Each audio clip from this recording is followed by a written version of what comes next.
Okay guys, so today I'll be demystifying the organic synthesis. I know a lot of people have block about organic synthesis. It's hard, it's tough. I'll try my best to explain in general terms. I would like to draw an analogy between like organic synthesis and cooking, like kitchen cooking, right? It's as simple as cooking actually. So that's how you can break it down. So if you start a reaction, any organic synthesis, right? Your starting materials, that's like the ingredients. You want to make a soup, you need some potatoes, maybe some tomatoes, right? So those ingredients are like your starting materials, like your reactants. In this case today you guys took your ferrous ammonium sulfate salt, right? That was your reactant, that's like the ingredient, okay? Then you have the protocol, step by step, that's like the recipe, like cooking recipe. You guys are following certain steps. Boil it to certain temperature, and then when it is boiling, add some salt to it, some pepper to it, right? So adding those spices are like your catalysts. You guys are adding either acid or base or some other reagent, oxidizing agent, whatever helps to make the reaction better, to get the better yield from the reaction, right? So those are spices are like adding your catalysts. And now when you are cooking, two things are very important. One is temperature, another is time. How long you cook and at what temperature you cook. The temperature has to be right. If you want to bake something, probably you have to shoot your oven to maybe 450 degree Fahrenheit or maybe slightly above 100 degrees Celsius, right? And then there is a certain time.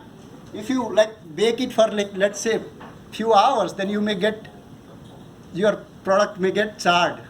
You may not get your cake. You may get just the charred or caramel, right? Similar thing applies in reactions also. If you overshoot the temperature, it will get charred. Similarly, if you do the reaction for really longer, then the product may get destroyed or burnt out or charred. Okay, that's why two things are important in organic synthesis. Apart from starting with your starting materials, which are like your ingredients in cooking, then adding your spices, that's like adding catalyst and other reagents. Then shooting up the temperature, that's like setting up the oven, and the time. Time is also crucial in reaction. And finally, if you do it nice, too many cooks spoil the broth, right? As the saying goes, so you have to be very careful. You should know what you followed step by step.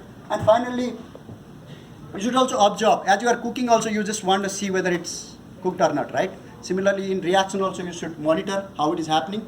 Sometimes we do by TLC, or sometimes you may take other spectroscopic methods like NMR or mass to determine where your product is, whether it's forming or not.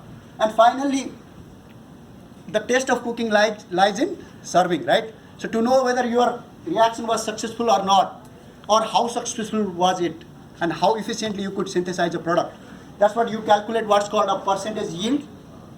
Okay, as you guys know, the currency of chemistry is moles. So you basically take the number moles. When you get the product, you weigh that and then find the chemical structure and the molecular weight of that, convert that into number moles, what you got, and then you expect it from your balanced stoichiometric equation, whatever was the product expected from the molar ratio given in the reaction. So that expected, so your product obtained by product expected into 100 is called percentage yield. That means if your reaction was successful, if you did properly, what percentage of your reactant material converted into product. Does that make sense, guys? So as I was telling you that in the reaction or cooking, two things are crucial. One is the amount you put and the temperature you heat it to. Okay. Once a thermometer and a graduated cylinder. Graduated cylinder, you guys use it to add certain amount of chemical, right? Just like you guys added today H2O2 or potassium oxalate. So you take graduated cylinder to measure that, and you monitor the temperature with thermometer. Once these two guys were talking to each other, they were telling that, temperature is more important. This guy was telling, no, volume is more important. And then they had a spat, verbal spat. Finally, the thermometer told something to the graduated cylinder, which ended the conversation, ended the spat. What would have the thermometer told to the graduated cylinder? Any guesses? Okay, the thermometer told the graduated cylinder that you might have graduated, but I have many degrees. So why I am saying this is, it's equally important that everything is important, right? You have to add the right amount and heat it to the right temperature. Then you will get your product in high yield. Okay. Okay, with that we end today's session. Thank you guys.